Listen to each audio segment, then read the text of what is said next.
یہ کتاب ہے قاعدۃ مختصرہ فی وجوب طاعت اللہ ورسولہ صلی اللہ علیہ وآلہ وسلم وولاۃ الامور. ولی امر کی طاعت کیا ہوتی ہے، اس میں اس کے متعلق ایک کتاب لکھا ہے. کس نے؟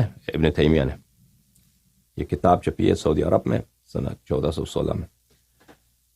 خوب دیکھیے، فَأَمَرَ اللَّهُ الْمُؤْمِنِينَ بِطَاعَتِهِ وَطَاعَةِ رَسُولِهِ صلی اللہ علیہ وآلہ وَأُولِي الْأَمْرِ.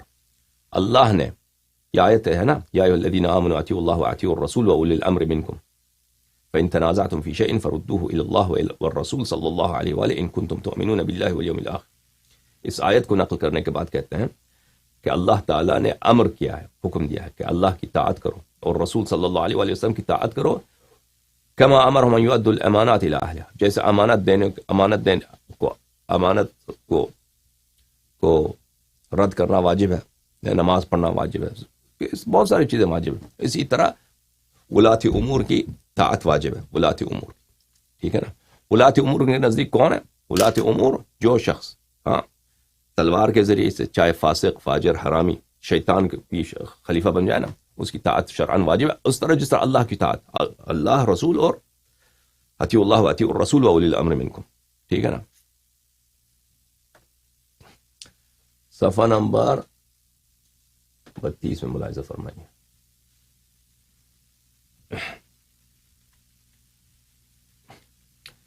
ابی ہریرہ سے روایت ہے، علیک بالسمع والطاعۃ عسرک ویسرک ومنشطک ومکرہک واثرت علیک.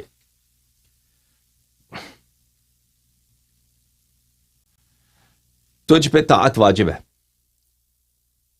چاہے تو امیر ہے، چاہے تو نادار ہے، چاہے تو رضا کی حالت میں، چاہے زبردستی کی حالت. وَأَثَرَةً عَلَيْكَ، اثرتاً علیک یعنی اس وقت جب آپ کا حق بھی چھینا جا رہا ہے، اس وقت جب آپ کا حق چھینا جا رہا ہے، اس وقت بھی آپ پہ طاعت واجب ہے.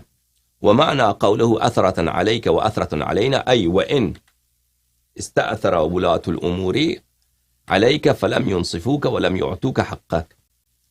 استأثرك ولاة الامور، جو یعنی اس وقت جب ولی امر آپ کے حق پہ زبردستی قبضہ کرتا ہے اور آپ سے انصاف نہیں کرتا اور تمہارا حق نہیں دیتا، اس وقت بھی اس کی طاعت واجب ہے، ٹھیک ہے نا. پھر کہتا ہے کہ صحیح بخاری مسلم میں روایت ہے، الا تستعملنی کما استعملت فلان انکم ستلقونی بعد اثرہ فاصبروا حتی تلقونی علی الحوض. کہ رسول اللہ صلی اللہ علیہ وآلہ وسلم نے فرمایا کہ میرے بعد تم پہ زبردستی ہو جائے گی، تم پہ زبردستی ہوگی، تم پہ ظلم ہوگا، تو تم اس ظلم پہ صبر کرنا جب تک تمہاری مجھ سے ملاقات نہ ہو حوض کوثر پہ. پھر وہ صفحہ نمبر 35 پہ فرماتے ہیں ابن تیمیہ، وَمَا أَمَرَ اللَّهُ بِهِ رَسُولُهُ وَرَسُولُهُ صلی اللہ علیہ وآلہ، کہتے ہیں کہ اللہ نے حکم دیا ہے، رسول صلی اللہ علیہ وآلہ وسلم نے حکم دیا ہے کہ ولی امر کی طاعت واجب ہے اور اس کی خیر خواہی بھی واجب ہے انسان پر. وَإِن لَمْ يُعَاهِدْهُمْ عَلَيْهِ، اگرچہ آپ نے بیعت نہیں کیا، آپ نے کبھی بیعت ہی نہیں کیا، آپ نے کبھی ان کے ساتھ معاہدہ نہیں کیا کہ میں آپ کی طاعت کروں گا، نہیں، کوئی بات نہیں، پھر بھی اس کی طاعت واجب ہے. وَإِن لَمْ يَحْلِفْ لَهُمُ الْأَيْمَانَ الْمُؤَكَّدَةَ، اگر انہوں نے کبھی آپ نے قسم بھی نہیں کہا نا، بیعت کریں، قسم کہیں کہ میں آپ کا تابع دار ہوں، میں آپ کی اطاعت کروں گا، اس کے باوجود اس کی اطاعت واجب ہے. کس طرح واجب ہے؟ کما یجب علیہ الصلوات الخمس، جیسے پانچ دفعہ دن میں نماز واجب ہے، اسی طرح طاعت ولی امر واجب ہے، چاہے وہ فاسق، فاجر، حرامی، ظالم، آپ کا حق آپ سے چھین رہا ہے، آپ نے کبھی بیعت نہیں کیا، اس کے باوجود آپ پہ طاعت واجب ہے. والزکوۃ والصیام، جیسے زکوٰۃ و سیام واجب ہے، جیسے حج بیت اللہ الحرام واجب ہے. وغیر ذلك مما امر اللہ به ورسولہ صلی اللہ علیہ وآلہ من الطاعہ، اور اس کے علاوہ جو شریعت میں ہے، حج بیت اللہ الحرام ہے، سیام ماہ رمضان ہے، زکوٰۃ واجب ہے، 5 وقت کی نمازیں واجب ہے، اسی طرح طاعت ولی امر واجب ہے، چاہے وہ جتنا ہی شیطان آدمی ہی کیوں نہ.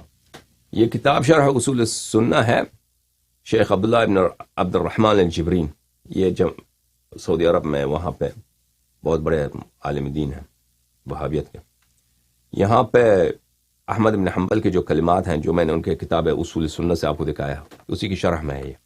اچھا، اس کی شرح میں یہ صفحہ نمبر ہے 96 میں فرماتے ہیں، والائمہ هم الذین تتم لهم الولایہ، ائمہ وہی لوگ ہیں جن کی حکومت ہے، جن کی ولایت ہے، یعنی جن کی حکومت ہے. ویستولون علی الامۃ الاسلامیہ، ان کی حکومت امت اسلامیت پر ہے.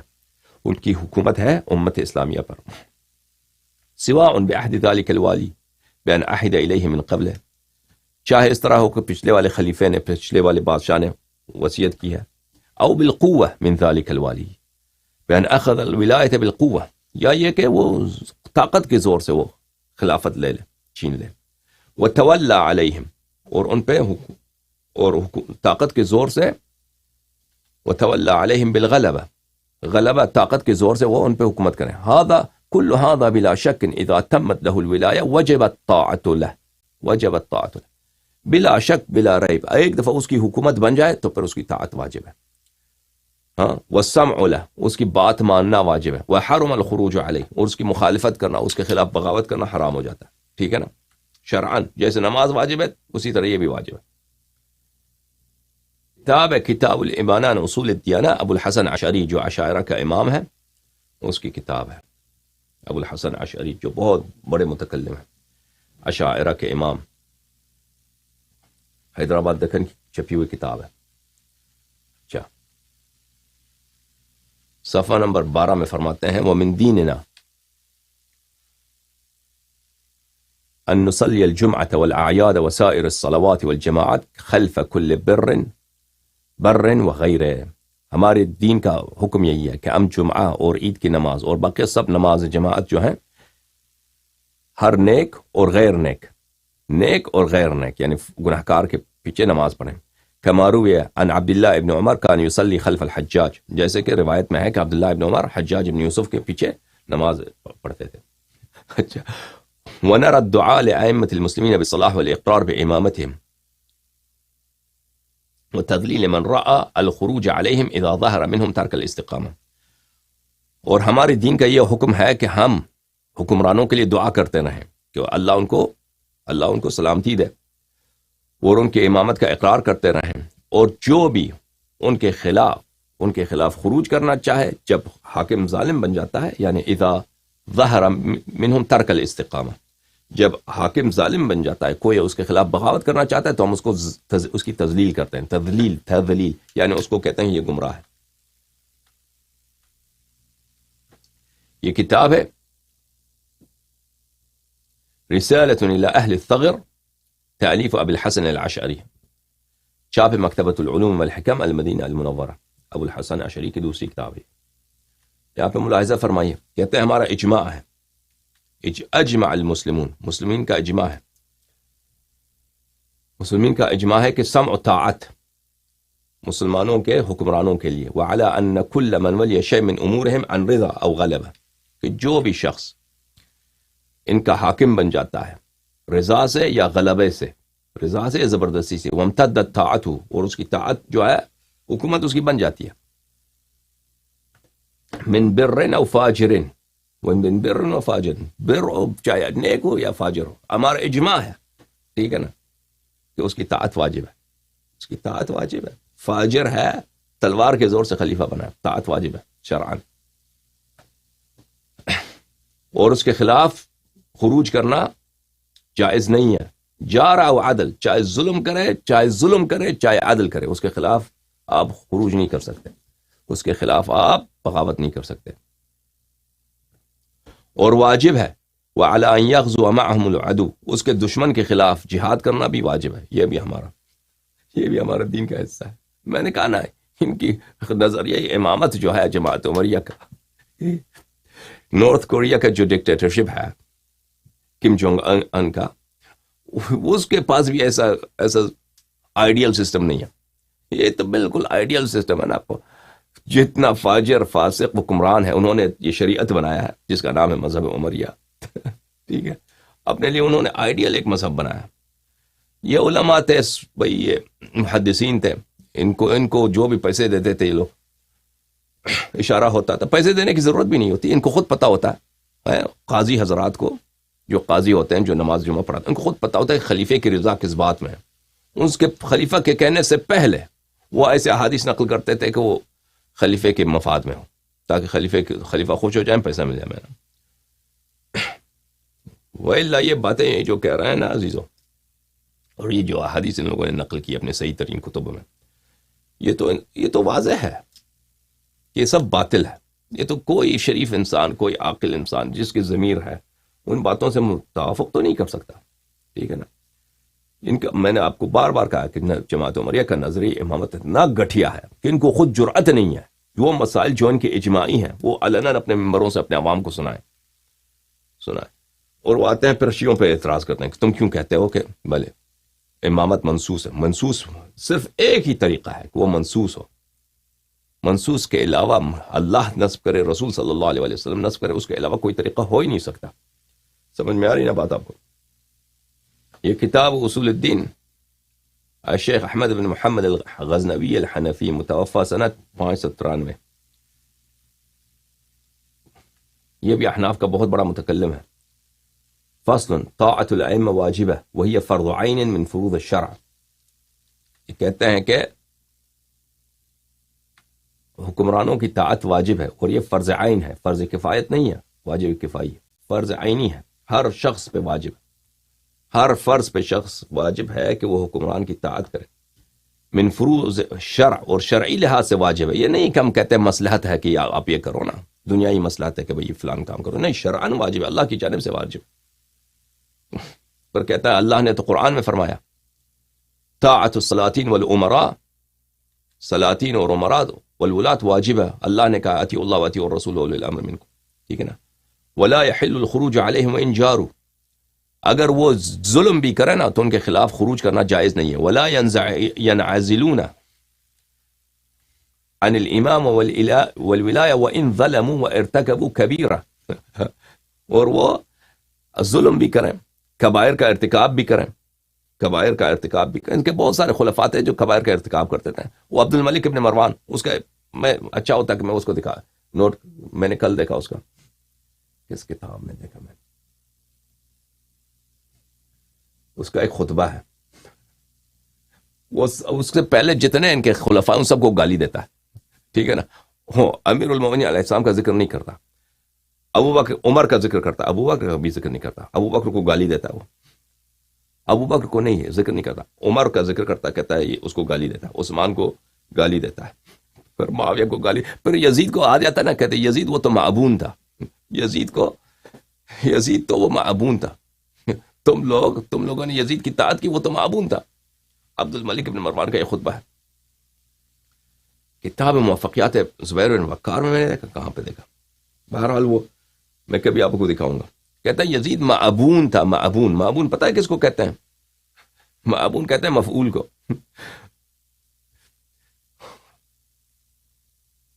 اچھا، تو یہ حنفی صاحب فرماتے ہیں کہ ولا ينعزلون عن الامامة والخلافة وان ظلموا وارتكبوا كبيرة.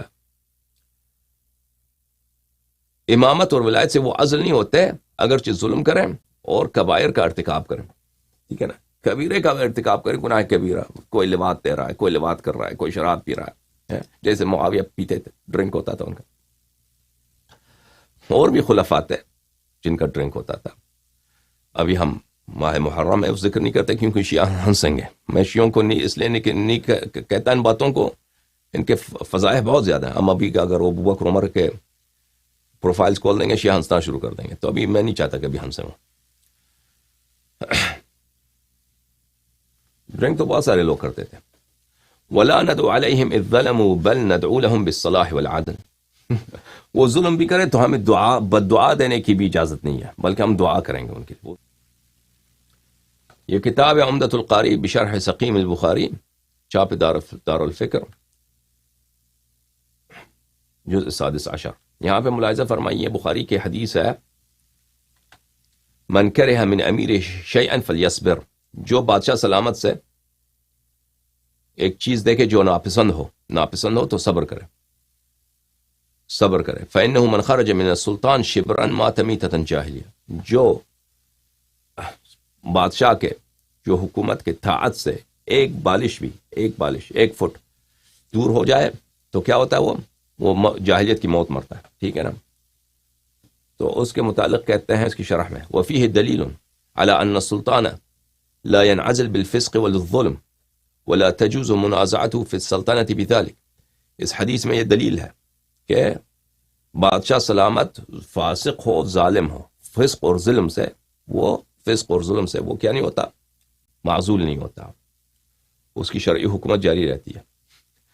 اور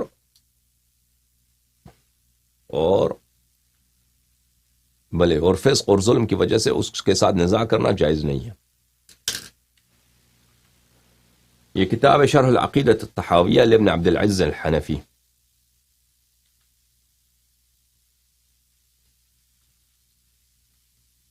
چاپ مؤسسۃ الرسالہ. یہ عقیدہ طحاویہ تو معروف کتاب ہے ان کے عقیدے میں، ابو جعفر طحاوی کی کتاب ہے.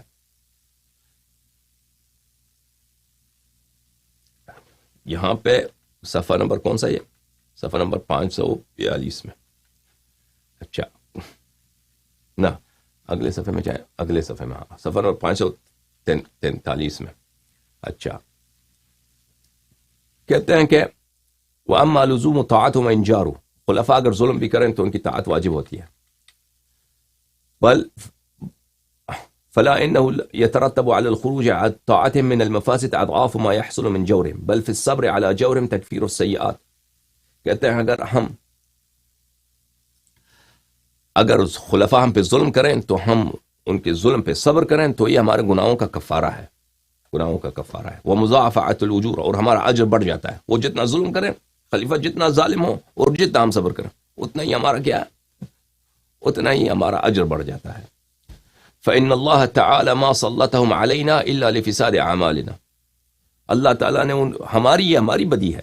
اگر خلیفہ ظلم کرتا ہے تو یہ ہماری بدی ہے کہ ہماری برائی کی وجہ سے اللہ نے ایسے ظالم بادشاہ کو ہم پہ مسلط کیا ہے.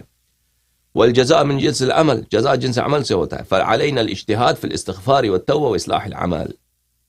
تو ہمیں اس وقت چاہیے کہ خلیفہ جتنا ظلم کرتے ہیں ان کی طاعت، مزید طاعت کر دے جائیں اور ان کے لیے استغفار کریں. ٹھیک ہے نا، ان کے لیے دعائیں کرتے ہیں.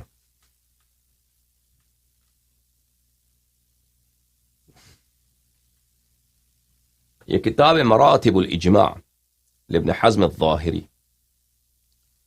اس نے جتنے اجماعی مسائل ہیں جماعت عمریہ میں اس کو جمع کیا اس نے، ابن حزم نے، مراتب الاجماع. اس میں یہاں پہ صفحہ نمبر 209 میں فرماتے ہیں واتفقوا ان من خالف الاجماع المتيقن بعد علمه بانه اجماع فانه كافر. کہ جو شخص اجماعی مسئلے کو اس کے جاننے کے بعد کہ اجماعی ہے اس کی مخالفت کرے تو وہ کافر ہے. اجماعی مسئلے کا مخالفت کرنا یہ کفر ہے. ٹھیک ہے نا، فتویٰ بھی لگا دیا اس نے. پھر جا کے صفحہ 209 میں وہ فرماتے ہیں واتفقوا ان الامام الواجبۃ امامتہ، وہ امام جو اس کی امامت شرعی بن جاتی ہے، وہ اس کی امامت واجب ہو گئی ہے. ٹھیک ہے نا، وہ کسی بھی طریقے سے امام بن گیا. فإن طاعته في كل ما امر، ہمارا اجماع ہے کہ اس ہر چیز کا وہ حکم دے اس کی طاعت واجب ہے، شرعاً واجب ہے. اور یہ اجماعی مسئلہ ہے، اس کی مخالفت بھی کریں گے تو کافر. ٹھیک ہے. ما لم يكن معصیة فرض، ان طاعته في كل ما امر لما لم يكن معصیة فرض. اگر وہ کسی گناہ کا حکم دے تو وہ واجب نہیں ہے. باقی جس بھی مسئلے پہ حکم دے اگر وہ گناہ نہیں ہے وہ فعل تو اس کا طاعت واجب ہے. والقتال دونه فرض، اس کے فرمان پر قتال کرنا، اس کے دشمنوں سے لڑنا، جنگ کرنا وہ بھی واجب ہے. وخدمته فيما امر به واجب، اور جس بھی حکم دے اس کی خدمت کرنا وہ واجب ہے. واحکامه واحکام من ولى نافذہ، اور اس کا حکم اور جو اس کے جو نائبین ہیں، گورنر ہیں، ان کا بھی حکم ماننا یہ بھی واجب ہے. عزلہ من عزل نافذ، اور جس شخص کو عہدے سے عزل کریں وہ بھی نافذ ہے.